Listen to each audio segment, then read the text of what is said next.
أعوذ بالله من الشيطان الرجيم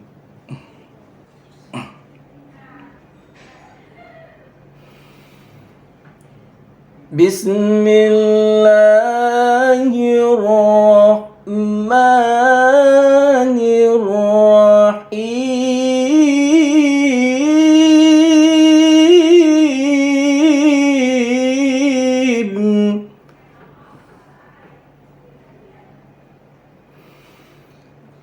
يا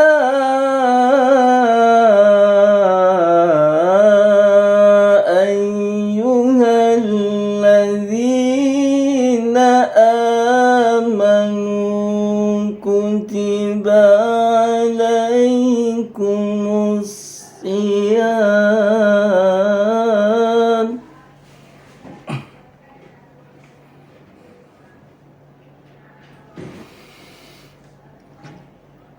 كتب عليكم الصيام كما كتب على الذين من قبلكم لعلكم تتقون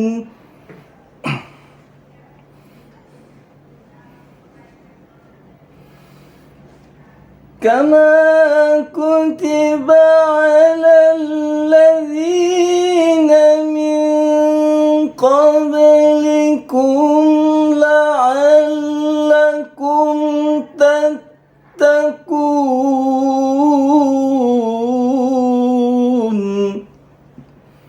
صدق الله العظيم. Menjadi 3 waktu ya. Betul, 3 waktu spesifik ya. Spesifik yaitu ibadatul laili. Nah, apa saja yang termasuk kategori ibadatul laili?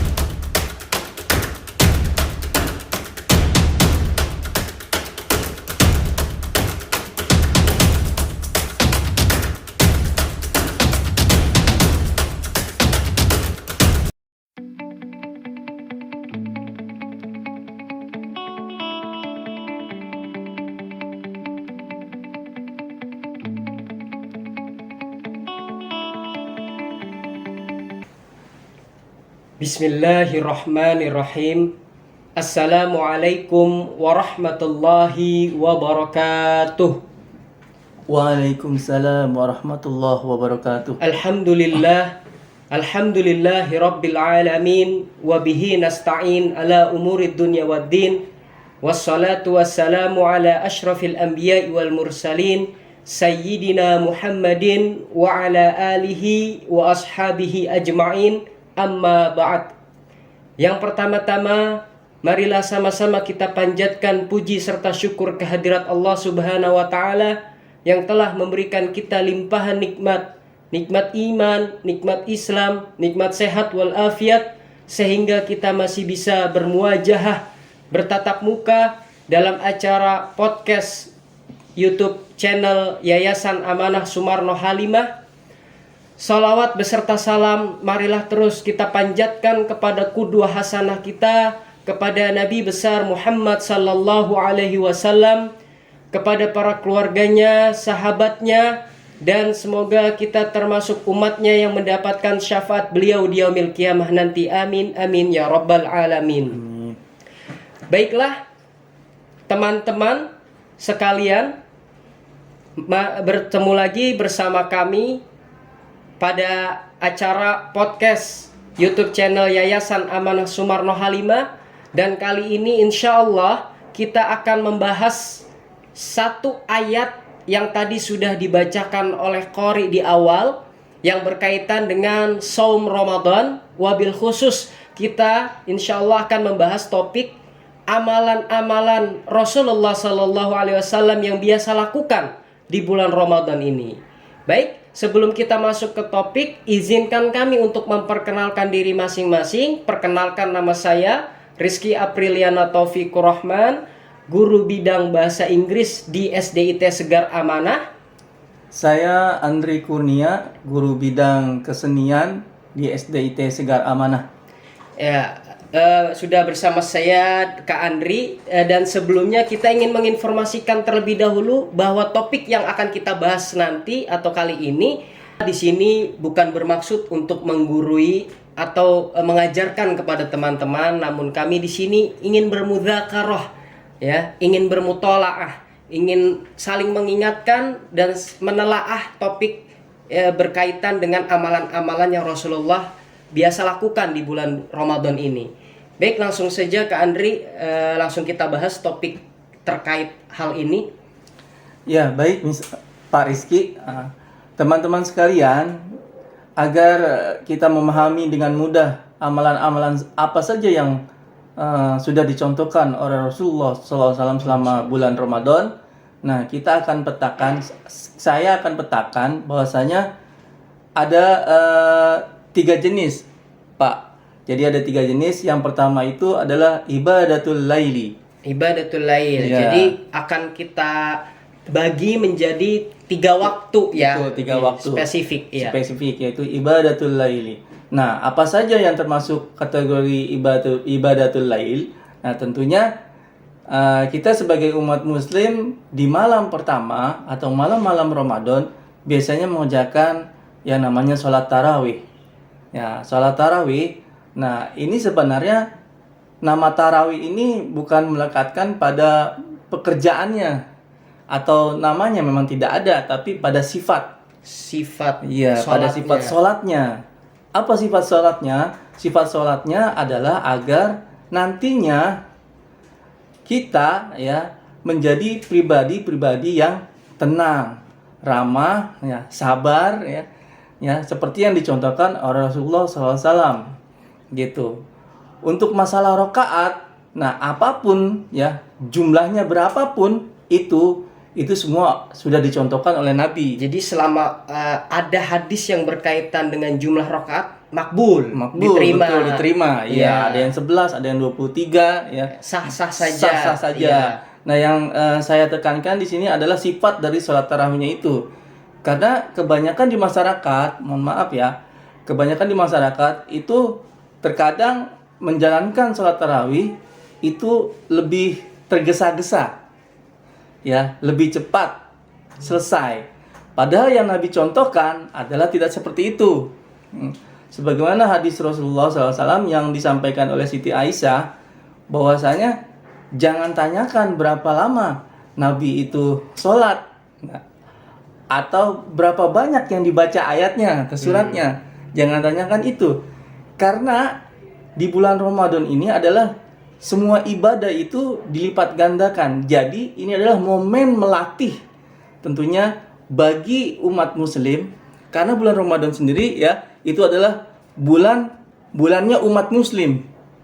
Setelah sebelumnya kita sudah dilatih dari bulan Rajab, bulannya Allah, ya kan? Kita disuruh perbanyak ampunan di sana. Bulan Sya'ban kita suruh banyak bersolawat. Nah, kali ini adalah bulan Ramadan, bulannya umat. Jadi kita melatih diri kita, ya, dengan tarawih, ya, ataupun nanti dengan ibadah saum, itu melatih kepekaan. Karena sholat tarawih itu kan ibaratnya harus dilaksanakan dengan tenang, ya, dengan khusyuk. Jadi nggak asal-asalan, nggak tergesa-gesa dan terburu-buru. Karena betul. Asal dari kata tarawih itu tarwiha, yang artinya lihat ma'inal qulub, untuk hati kita supaya lebih tenang. Betul. Ya, justru yang kita lihat nih, ya, fenomena-fenomena yang terjadi memang di masyarakat kita, selalu saja kadang kita mengejar waktu untuk sholat.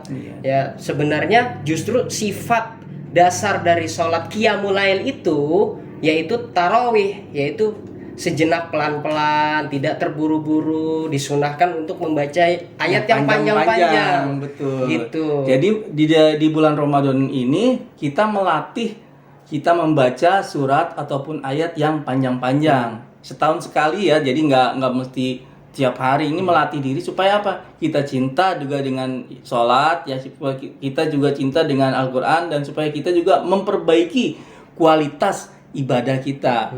Nah, tapi sebelumnya Pak Rizky, yang termasuk qiyamul laili itu adalah ibadah yang dilakukan setelah sholat Isya.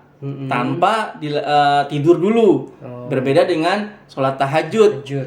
Memang sholat tahajud dikerjakan pada malam hari juga, tapi sholat tahajud harus tidur terlebih dahulu, baru didahului tidur baru boleh melaksanakan sholat tahajud. Tapi kalau qiyamul lail tanpa didahului tidur, kita langsung bisa melaksanakan qiyamul lail itu. Karena hadisnya juga ada, man qoma ramadhana imanan wahtisaban ghufira lahu ma taqaddama min zambi. Nah, kata qoma ini ya diartikan mendirikan sholat, ya. Mendirikan sholat pada bulan Ramadan atas dasar keimanan dan keikhlasan, dan tentunya dengan bermuhasabah, maka dosa-dosanya akan diampuni oleh Allah yang terdahulu, ya, sampai malam itu ya. Dari semenjak kita balik dewasa sampai malam itu, jika Allah terima, diampuni seluruh dosa kita. Iya, betul. Ya, dengan syarat itu imanan wahtisaban. Itu kuncinya ya teman-teman. Jadi dengan iman, keikhlasan, wahtisaban, mengoreksi diri kita, mengingat dosa apa yang udah kita lakukan. Ketika sujud kita disunahkan untuk berlama-lama. Subhana rabbil a'la wa bihamdi faghfirli. Kita baca mohon ampunan, kita ingat dosa apa yang sudah kita lakukan terdahulu, kita menyesal, ya Allah ampuni dosa hamba. Ya, setelah sholat selesai 2 rakaat selalu kita baca Allahumma innaka afuwun karim tuhibbul afwa fa'fu anna. Nah, itulah insyaallah ya. Oke, baik. Jadi amalan ibadatul lail itu berarti malam hari. Ketika masuk nih 1 Ramadan, kita langsung melaksanakan qiyamul lail ba'da isya, ya, yang isinya ya qiyamul lail, kemudian kita perbanyak tadarus, banyak istighfar, zikir, menyebut Allah gitu. Nah, ya, jadi itu yang termasuk ibadatul lail. Ya, tolong dicatat nih teman-teman, penting sekali ya. Karena luar biasa dahsyatnya bulan Ramadan. Kenapa? Ya, karena biasanya kita semua nih ya bolong-bolong kadang ya sholat sunnahnya, tapi ketika Ramadan, masya Allah ya, istilah kata orang menjadi lebih soleh ya ketika masuk bulan Ramadan, karena saling fastabiqul khairat, berlomba-lomba dalam kebaikan. Ya, jadi begitu Pak Rizky. Jadi jangan sampai di bulan Ramadan ini kita menyamakan dengan bulan-bulan sebelumnya. Ya, jadi harus ada kenaikan kuantitas dan kualitas ibadah, seperti itu. Tidak hanya menggugurkan kewajiban, gitu. Nah, itu yang tadi yang kita jelaskan, yang kami jelaskan adalah tentang qiyamul lail atau ibadatul lail. Nah, yang kedua yaitu ibadatus syahri. Ibadatus syahri. Iya, ibadatus. Apa itu Kak Andri? Nah, ibadatus syahri adalah ibadah-ibadah yang dikerjakan menjelang waktu fajar. Kapan itu? Yaitu sekitar 20 sampai 30 menit ya sebelum waktu fajar. Oh, jadi waktu sahar itu adalah 20 sampai 30 menit sebelum fajar. Nah, pertanyaannya biasanya kan kita kalau bangun nih sebelum melaksanakan puasa, pasti kita makan terlebih dahulu. Nah, itu disebut ibadah sahar bukan? Nah, kalau kita mengerjakan itu sebelum 20 sampai 30 menit menjelang fajar, namanya bukan sahur, Pak. Bukan. Tapi makan biasa. Makan biasa. Iya. Yang dikatakan sahur itu berarti ketika 20 sampai 30 menit menjelang fajar. Nah, berarti harus dicatat nih ya, teman-teman sekalian. Kira-kira sholat subuhnya atau fajarnya jam berapa? Misal jam 4.40. Maka waktu sahar itu sudah dipastikan kurang lebih 4.10. Ya, sampai 4.40 itu 20 sampai 3 menit menjelang fajar. Ya, itu yang pertama kita bisa melakukan sahur. Karena jika kita mengerjakan sahur di waktu sahar, nah itu mengandung keberkahan. Kenapa mengandung keberkahan? Karena di situ juga pola hidup kita menjadi sehat. Kalau kita makan sebelum waktu sahur, dikhawatirkan kita akan mudah lelah, mudah capek. Ya, nanti jadi kualitas ibadahnya puasa di siang harinya itu menjadi lemah, cepat lemas, bawaannya asal lewat zuhur, bawaannya pengen rebahan aja yang ngantuk. Seperti itu. Wah, jadi ini penting sekali teman-teman dan perlu dicatat ya, bahwa dianjurkan, Rasulullah juga menganjurkan ya untuk melaksanakan sahur itu di akhir Betul. Nah, kemudian untuk buka nanti di awal. Di awal. Nah, itu ya, takhir wa takjil. Ya, takhir wa takjil. Nah, itu ibadah sahur ya, jadi yang termasuk ibadah sahur yang pertama adalah makan sahur. Makan sahur. Kemudian ada lagi nggak? Ada lagi, Pak, yaitu yang kedua wabil asharihum yastaghfirun. Jadi di waktu sahur itu ya kalian atau mereka itu beristighfar. Beristighfar, mohon Iya, ampun. mohon sebanyak-banyak. ampun. Nah, kenapa dikatakan ini hum berarti bukan sendiri? Jadi dianjurkan bagi teman-teman yang sudah berkeluarga ataupun yang berfamili mengajak keluarga untuk sama-sama beristighfar minta ampun kepada Allah. Ya. Jadi harus pintar-pintar bagi waktunya tuh, Pak. Oh, karena kan waktunya sedikit, Iya, sedikit. sempit nih Iya. ya. 20 sampai 30 menit. Berarti misal nih saya sama istri sama anak saya kita waktu sahur misalkan jam 4.10 kita makan ya 10 menit paling lambat lah ya.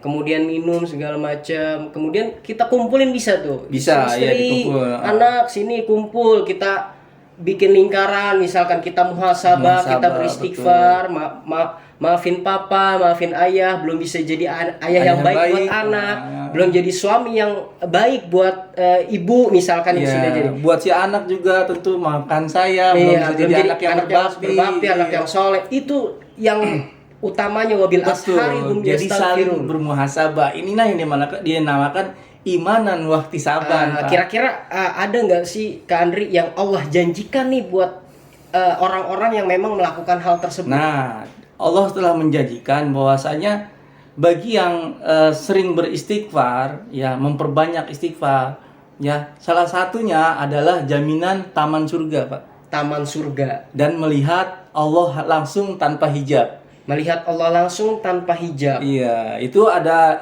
dalilnya surat Al-Qiyamah. Wujuhu yauma idzin nadhirah ila rabbika nazirah. Jadi itu ya luar biasa.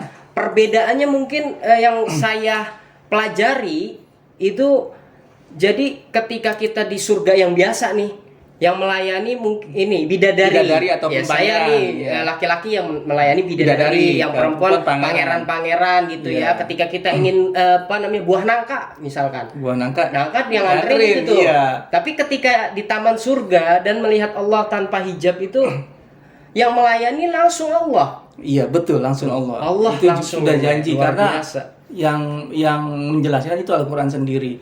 Ya. Kemudian salah satu tanda cinta Allah kepada hambanya adalah mengampuni dosa-dosa hambanya. Mengampuni dosa hamba-hambanya. Jadi antara cinta sama ampunan dosa itu sejalan ya. Betul. Iya, sebagaimana setahu saya dalam ayat Qul in kuntum tuhibbunallah fattabi'uni yuhibbukumullah wa yaghfir lakum dzunubakum. Ya, Qul, katakanlah in kuntum tuhibbunallah. Kalau kalian semua mencintai Allah, fattabi'uni, maka ikutilah aku, ikutin Rasul. Ya, maka apa imbalannya? Yuhibbukumullah. Allah akan cinta sama kalian. Wa yaghfir lakum dzunubakum. Dan Allah akan ampuni kalian. Jadi luar biasa ketika kita mendapatkan cinta Allah ya. Tanpa kita minta, kita berdoa, ya Allah lancarkanlah rezeki hamba. Tanpa kita minta, ketika Allah sudah cinta, ampunan sudah diberikan. Betul. Tanpa kita minta, dikabul semua hajat-hajat kita, keperluan kita. Masya Allah, luar biasa. Jadi ini teman-teman menjadi satu pelajaran penting buat kita. Kebanyakan karena fenomena kita nih Kak Andri, karena saya pribadi juga mengalami. Biasanya kita makan sahur itu sambil nonton TV yang memang kita lihat akhir-akhir ini tontonan kita kurang mengedukasi. Betul, kurang ya. mendidik. Jadi perlu kita bermuhasabah, kita mengingatkan sama-sama lagi teman-teman bahwa hal ini sangat penting ya. Jadi cukup kita makan, kita banyak istighfar, mohon ampun sama Allah. Ini bulan yang mulia ya, bulan yang luar biasa. Allah berikan keberkahan. Ya 11 bulan, 12 bulan, 1 bulan ini yang luar biasa Allah kasih buat kita. Iya, itu adalah cobaan juga buat kita bagaimana memaksimalkan waktu yang sedikit agar mendapat pahala yang luar biasa. Seperti itu. Insya Allah. Mudah-mudahan kita selalu diberi istiqomah. Amin, ya Allah. Nah, itu ibadatus sahri. Oke, kita sudah punya 2. Pertama ibadatul lail, ibadatus sahar. Ya, yang ketiga adalah ibadatun nahar. Ibadatun nahar. Kapan itu waktunya? Waktunya adalah dari terbit fajar sampai tenggelamnya matahari. Nah, berarti dimulainya puasa kita tuh sampai nanti ketika kita membatalkannya. Iya, tentunya di situ menjelang fajar ada sholat suruh, ada sholat duha, kemudian ya sholat rawatib, iya, kita betul. penuhi sunah-sunahnya, kemudian wajiban kita pasti. Selain itu juga pastinya berpuasa. Man shoma ramadhana imanan wahtisaban ghufira lahu ma taqaddama min dzambi. Ya, kalau di lail man qoma, di siang man shoma, ya berpuasa. Nah, redaksinya sebenarnya sama. Artinya ini berkaitan antara sholat dan puasa, seperti itu. Kenapa disebut man shoma? Nah, karena itu dilakukan pada siang hari. Siang hari bulan Ramadan. Nah, semuanya itu punya nilai. Nah, tentunya ketika berpuasa di siang hari, tentunya yang diperbanyak adalah selain menahan rasa lapar dan haus, tentunya ya banyak berdoa, berzikir, ya, interaksi sama dengan Al-Quran. Karena dalam hadis Nabi SAW itu sudah dijelaskan, hadits qudsi, mohon maaf, ini hadits qudsi Allah langsung yang menyampaikan lewat Rasulullah. As-saumu li wa ana ajibi. Iya, itu saya pernah dengar tuh Kak Andri ya. Redaksi lengkapnya kalau saya salah bisa dikoreksi, yang isinya tentang babu siam ini ya. Betul, ya, tentang kullu amali ibni Adam yudoaf. Semua amal pekerjaan ibni Adam, anak-anak Adam itu dilipat gandakan yudoaf.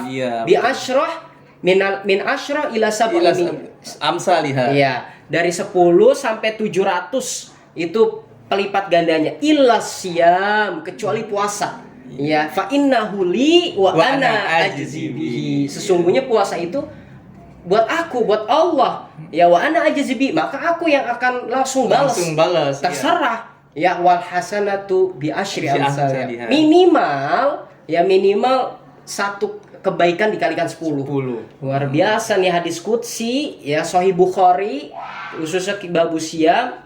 Kalau kita baca Al-Qur'an di hari biasa nih Kak Andri, contoh alif lam mim, 3 huruf dikali 10, ada hadisnya. Ya, setiap huruf dikalikan 10, 30 itu hari biasa.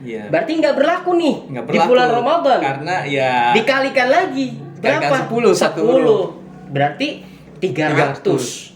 Tuh ya, coba perhatikan dan catat nih teman-teman. Dan biasanya orang kalau ngaji jarang 3 huruf kan. Jarang, atau 2 huruf Yasin, Shadaqah, jarang. Justru malah kita di bulan Ramadan memperbanyak. Kadang kita saling bertanya, Kak Andri kira-kira udah sampai mana tilawahnya? 1 juz. Lah, saya baru 2 halaman nih. Buru-buru biar kejar-kejaran, biar nanti ketika kita di akhir Ramadan ingin selesai bisa 3 sampai 4 kali khatam Al-Qur'an. Ya. Sebenarnya Rasulullah SAW hanya menstandarkan minimal itu 1 bulan itu 30 juz kita tamat gitu. Satu Al-Qur'an khatam. Iya, 1 Al-Qur'an. Minimal. Jadi ya. Tidak neko-neko sebenarnya Pak Riz. Karena apa? Karena memang Nabi memahami bahwasanya umatnya ini adalah memang bermacam-macam ya ininya ya, dari suku, bangsa ya, penerimaan juga. Nah, inilah lemah juga. Karena Isra Mi'raj kisah Rasul yang diwajibkan 50 waktu sampai di korting terus ya Andri 5 akhirnya dia memahami Rasulullah memahami kondisi umatnya, makanya distandarkan cukup 30 juz dalam 1 bulan. Tapi kalau memang mampu, nah itu boleh. Seperti Imam Syafi'i itu 1 hari itu 2 kali hatam. 1 hari 2 kali hatam. Itu sekelas ulama ya. 60 juz. Iya. Kira-kira 24 jam. 24 kali 2 ya baru 48 juz ke Andri belum nyampe. Itu kita nggak bisa ini ya. Nah, kenapa Rasulullah SAW ini menekankan untuk menghatamkan Quran di bulan Ramadan? Yang tadi imbalannya itu lebih besar. Kemudian agar kita juga tadi menenangkan diri, bisa menyentuh hati kita bahwasanya selain kita membaca Al-Quran, tentu juga kita ada tilawah dan ada tahfidz juga, menghafal. Jadi selain kita baca biasa nih, terus memahami arti, kita juga bisa menghafal. Betul, menghafal. Jadi dibedakan dari bulan-bulan lainnya bahwasanya ada target yang harus kita capai di bulan Ramadan.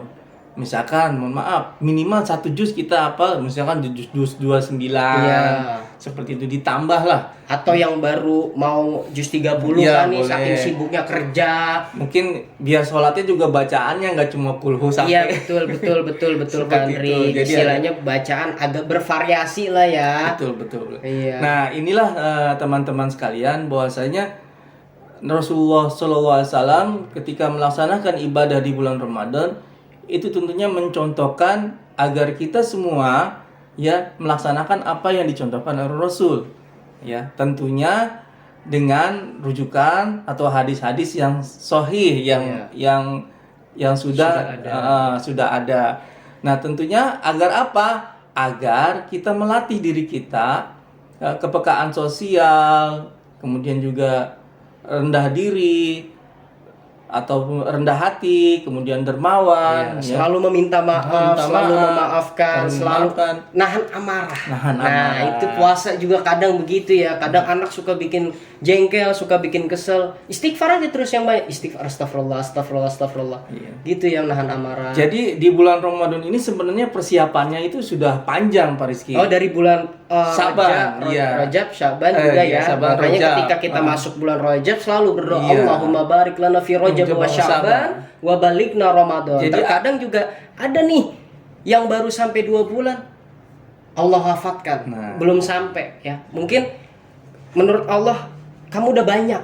Udah cukup. Udah cukup, nggak perlu nanti Ramadan, Iya. Rajab, Syaban kamu udah cukup. Iya. Berapa banyak ulama-ulama kita kadang sebelum Ramadan udah Allah wafatkan ya, yang masih muda kalau menurut umur gitu kan. Makanya mumpung kita dikasih Kesempatan di bulan Ramadan ini kita maksimalkan sebaik mungkin yang memang benar-benar kita ambil kesempatan ini. Nggak semua orang loh dapat ya kesempatan ini. Kemudian Kak Andri mungkin ada pertanyaan sodakoh.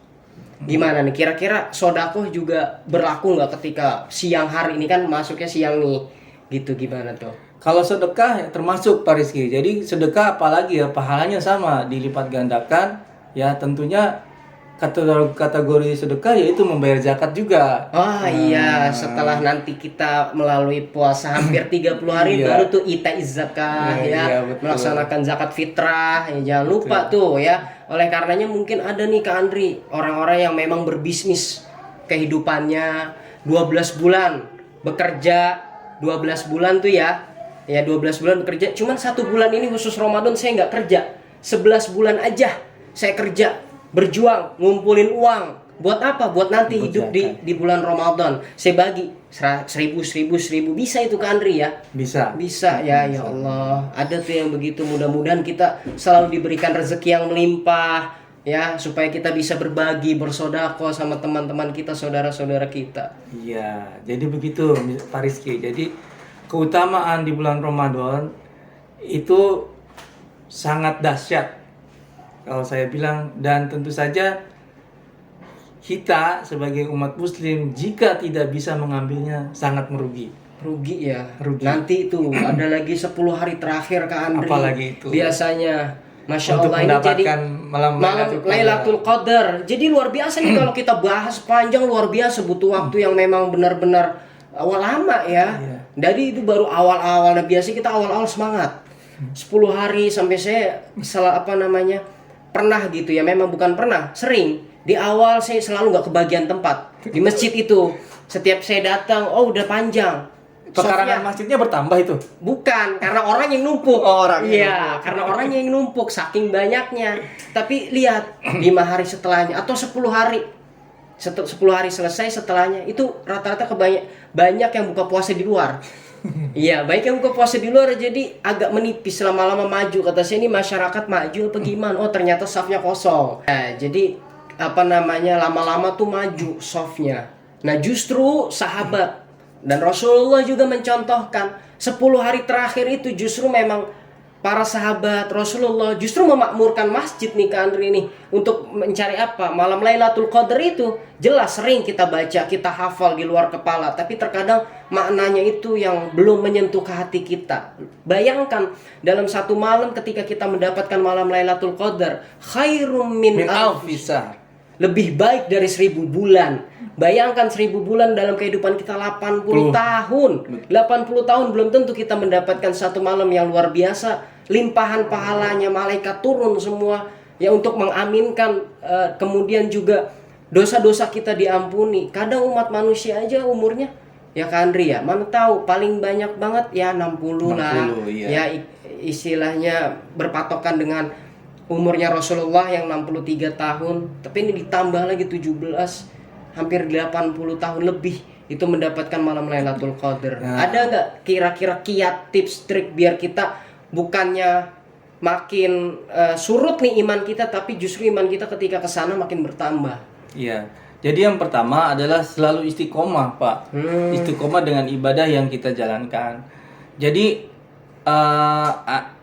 harapan saya nih pada teman-teman itu punya satu motivasi tersendiri dalam diri, niatkan bahwasanya puasa ini menjadikan kita untuk menjadi pribadi yang lebih baik.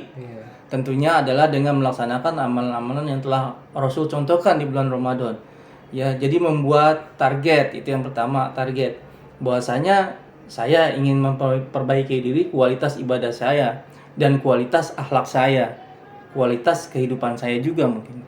Nah, ini yang harus ditargetkan, karena kalau kita tidak punya motivasi itu, mohon maaf, kebanyakan di 10 hari terakhir bukannya memakmurkan masjid, tapi malah meramaikan mall.